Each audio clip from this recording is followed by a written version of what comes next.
नमस्कार। दो साधुओं और उनके ड्राइवर की हत्या जो अब मीडिया में उछल चुकी है और बहुत सारे प्रश्न चिन्ह यहाँ पर उठ रहे हैं। दो साधु जो एक अखाड़े के मेंबर थे और वो लोग अपने गुरु के जो अंतिम क्रिया थी वहाँ पर सम्मिलित होने के लिए जा रहे थे और रास्ते पर ही उनको एक 200 या 300 200 से ऊपर की एक मॉब के साथ उनका सामना होता है और वो मॉब इन लोगों को मार देती है। पीट पीट कर मार देती है, अति निर्मम तरीके से मारती है। वो वीडियो अभी सोशल मीडिया पे वायरल है और आप देखेंगे तो आप भी बहुत विचलित हो जाएंगे। एक 70 साल का बुजुर्ग वृद्ध साधु एक बच्चे की तरह बिलबिला रहा है, पुलिस को छोड़ नहीं रहा है उसको। वो अपनी ज़िंदगी की भीख मांग रहा है उन मॉब से, उन जो मारने वालों से, मुझे बख्श दो, मैं एक साधु हूँ। लेकिन उन्होंने उनको बख्शा नहीं, वहीं पर पीट पीट कर मार दिया। वो साधु दौड़ रहा था, आप देखेंगे तो वो दौड़ भी नहीं पा रहा था। 70 साल का बुजुर्ग आदमी कैसे दौड़ेगा जहाँ पर 200-300 की एक भीड़ हो। और सबसे दुख की बात क्या है आपको पता है? सबसे दुख की बात है कि वो लॉकडाउन की स्थिति में ये घटना घटी। लॉकडाउन मतलब एक जगह पर 5 आदमी से ज़्यादा लोग उपस्थित नहीं हो सकते। और उससे बड़ी दुख की बात यह है कि वहाँ पर 10 से 15 पुलिस वाले भी मौजूद थे, जिन लोगों ने वो लोगों को बचाने की कोशिश तक नहीं की। आप अगर खबर को पढ़ रहे होगे, सोशल मीडिया को देख रहे होगे तो आपको पता होगा उत्तराखंड में एक आदमी को एक सब इंस्पेक्टर ने बचाया था मॉब भीड़ से। वो उस आदमी को गले लगा लिया कि उस पर एक भी चोट ना लगे। लेकिन यहां पर क्या किया पुलिस ने?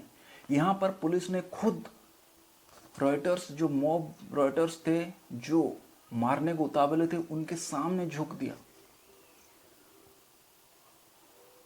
जैसे शेर के आगे आप उसका खाना देते हो, और वो तैयार हो के थे, जैसे ही पुलिस की हाथ छूटती है वो उसको पीटने लगते हैं। और मीडिया पे रिपोर्ट आती है कि एक बच्चे चोर, एक चोर की शक में एक गांव के भीड़ ने, ट्राइबल विलेज का भीड़ ने उनको पीट पीट कर मार दी। ये तक नहीं बताते कि वो दोनों साधु थे। हेडिंग में आता है 3 men killed by a mob by a bomb lynching। अगर वहीं पर वो हिंदू ना होकर और कुछ होते तो वहां पर पूरा उनका रिलीजन, मजहब सब लिखा हुआ आता। और अभी तक तो कैंडल लाइट भी चल गई थी, अवार्ड वापसी भी हो गया होता, बहुत सारी चीज हो गए होते। फिर सरकार का क्या टेक है? सरकार कहती है कि इसमें कोई धार्मिक एंगल नहीं है। होम मिनिस्टर जो हैं वो महाराष्ट्र के अनिल देशमुख कहते हैं इसमें कोई धार्मिक एंगल नहीं है। चीफ मिनिस्टर जो है कहते हैं इसमें कोई धार्मिक एंगल नहीं है। घटना घटित हुआ 1 दिन हुआ है, मीडिया पे 2 दिन बाद आया, तब जाकर आपने ट्वीट किया, उससे पहले आपने ट्वीट नहीं किया था। और इसके ऊपर कोई इन्वेस्टिगेशन अब तक शुरू नहीं हुई है और आपको ये पता चल जाए कि यहाँ पर कोई अदर रिलीजन इन्वॉल्व नहीं है। मरने वाला भी जिस रिलीजन का है, मारने वाला भी उस रिलीजन का है। इसको एक कम्युनल ट्विस्ट देने की कोशिश नहीं किया जाए। लेकिन अगर हम घटना को देखें, इससे पहले भी इस तरह के घटना पालघर एरिया में हुए हैं। इस हफ्ता वही इलाके में ही ये तीसरी घटना है। पहले घटना में पुलिस और कुछ डॉक्टर के ऊपर हमला हुआ था, वो कुछ तरह से बच गए थे। फिर एक मेंटली इल आदमी को भी वहाँ पर अटैक किया गया था, उसको मेडिकल पहुँचाया गया। वो मृत है या जीवित है उसका कोई पुष्टि नहीं है, वो टाइम्स ऑफ इंडिया में आया है खबर।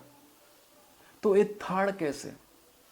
तो यहाँ पर ये पता थर्ड केस, तो इस सेकंड केस मतलब 3 दिनों में 3 ठो case, mentally ill recent case. तो आप समझिए वहां पर पुलिस कर क्या रही है, और आप कह रहे हैं कि वहां पर कोई कम्युनल एंगल नहीं है। अगर वो लोग बच सकते थे तो ये लोग क्यों मारा गया? और जहां पर उस केस में 40-15 लोगों की भीड़ उमड़ती थी, यहाँ पर 200, 300 की, 500 की भीड़ कैसे उमड़ गई? वो लोग एक मेला देखने आए हुए थे, वो देखना चाहते एक साधु संत को मारा जा रहा है, क्योंकि ऐसा मौका फिर नहीं मिलेगा। और वो इसका हिस्सा बनने वाले थे, हिस्सा बनना चाहते थे। और वीडियो में आप अगर गौर से सुनेंगे तो एक नाम आता है, वो नाम कोई जो मर गए वहाँ पर, जिनको पीटा गया, उस तरह का नाम उनके यहाँ नहीं है। जो मरा वो हिंदू था, वो हिंदू नाम नहीं है। मतलब यहाँ पर हिंट्स है कि ए कम्युनल एंगल है। पर जब हम डेमोग्राफी को वहाँ पर देखते हैं, जो डेमोग्राफी 2011 सेंसस बताती है हमें कि हम जिस हिंट्स की बात कर रहे हैं, वो हिंट्स की बात कर रहे हैं, वो लोग वहाँ पर नहीं रह रहे हैं। और ये जो इलाका है एक शेड्यूल्ड ट्राइब इलाका है। तो शेड्यूल्ड ट्राइब माने जाते हैं, उनको हिंदू हम मानते हैं, पर वो जो इलाका है वो एक नक्सल प्रभावित इलाका है और वहाँ पर मिशनरी वर्क थोड़ा ज़्यादा होता है। तो और वहाँ का जो एमएलए है वो भी communist party of India Marxist का है। तो वो एक कम्युनिस्ट का इलाका है, कम्युनिस्ट गढ़ है। और कम्युनिस्ट जो होते हैं वो साधु संतों को इतनी अच्छी निगाह से नहीं देखते हैं। तो वो भी एक घृणा, बहुत ज़्यादा घृणा होती है कम्युनिस्ट वालों की। और वो कम्युनिस्ट वाले जो होते हैं वामपंथी, वो ट्राइब्स को हिंदू धर्म के अंदर नहीं मानते हैं। अगर हिंदू धर्म के अंदर वो नहीं मानते हैं, इसका मतलब उनका जो रिलीजन है दूसरा हो जाता है। अगर जहाँ पर दूसरा रिलीजन की बात आ जाती है, तब वहाँ पर कम्युनल एंगल बन सकता है। लेकिन हमें पता नहीं यहाँ पर कम्युनल एंगल है कि नहीं, क्योंकि इन्वेस्टिगेशन अब तक हुई नहीं। ये काम सरकार का है, सरकार को ढूंढना है वहाँ पर है कि नहीं। वो एक ट्राइबल इलाका है और वहाँ पर मिशनरी बहुत दिन से काम कर रहे हैं, तो हो सकता है वहाँ पर क्रिश्चियन पॉपुलेशन भी ज़्यादा हो।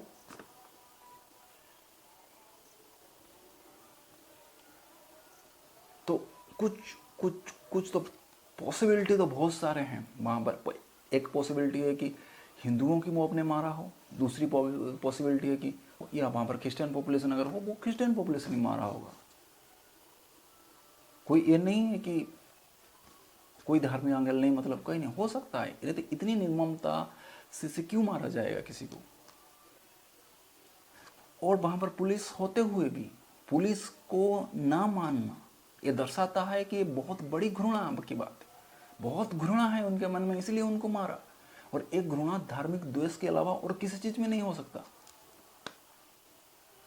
गुस्सा आता है, लेकिन एक साथ इतने लोगों को गुस्सा तब आता है जब स्थिति कुछ अलग होती है। तो नकार हम नहीं सकते हैं किसी बात को, इन्वेस्टिगेशन से पहले हम नकार नहीं सकते हैं। नकारना मूर्खता होती है। सच्चाई इन्वेस्टिगेशन के बाद आएगी। हम बस अजम्पशन लगा सकते हैं कि ऐसा हो सकता है, लेकिन ऐसा हो भी नहीं सकता। यहाँ पर कोई धार्मिक एंगल ना हो, लेकिन इसकी पूरी तरह से इन्वेस्टिगेशन होनी चाहिए, तब जाकर पता चलेगा कि यहाँ पर कोई धार्मिक एंगल नहीं है। इन्वेस्टिगेशन ना होकर अगर एक कह दिया जाए कि वहाँ पर कोई धार्मिक एंगल नहीं है, तो ये तो मूर्खता है। और अगर ऐसी घटना घट रही है और आप लॉकडाउन तोड़ने की जो प्रक्रिया महाराष्ट्र में 2 बार दिख चुकी है, एक बार बांद्रा में, वहाँ पर किसने तोड़ा आप सभी को पता है, और वहाँ पर भी कोई कम्युनल एंगल नहीं था, क्योंकि वो तो सेकुलरिज्म एंगल है। सचमुच कह रहे हैं कि जो होम मिनिस्टर और चीफ मिनिस्टर सच कह रहे हैं कि यहाँ पर कोई कम्युनल एंगल नहीं है। हाँ भाई, कोई कम्युनल एंगल नहीं है, कम्युनल तो हिंदू होता है, वहाँ पर सेकुलरिज्म एंगल है। समझने वाला समझता नहीं है, कहने वाला सही बोलता है। देश सत्यमेव जयते है, समझना आपको है। नेता हमेशा सच बोलता है, लेकिन जनता समझ नहीं पाता है। अत्यंत दुखद घटना है, और इसकी जस्टिस मिले, और जस्टिस जल्दी मिले, इसकी प्रक्रिया तेज हो, तब जाकर वो साधु संत 2 और जो उनके साथ वो ड्राइवर मरे, उनको शांति मिलेगी। या ये कोई एक बड़ा षड्यंत्र का पार्ट भी हो सकता है, कुछ भी हो सकता है। तो क्या है वो तो इन्वेस्टिगेशन होने के बाद पता चलेगा, उससे पहले हम कुछ बोल नहीं सकते। हम बस अजम्पशन कर सकते हैं, ये हो सकता है, वो हो सकता है, लेकिन ऐसा भी हो सकता है कुछ नहीं हुआ, वो बस हमारे मन का एक वहम है। लेकिन जस्टिस मिलना चाहिए और सही से इन्वेस्टिगेशन होना चाहिए।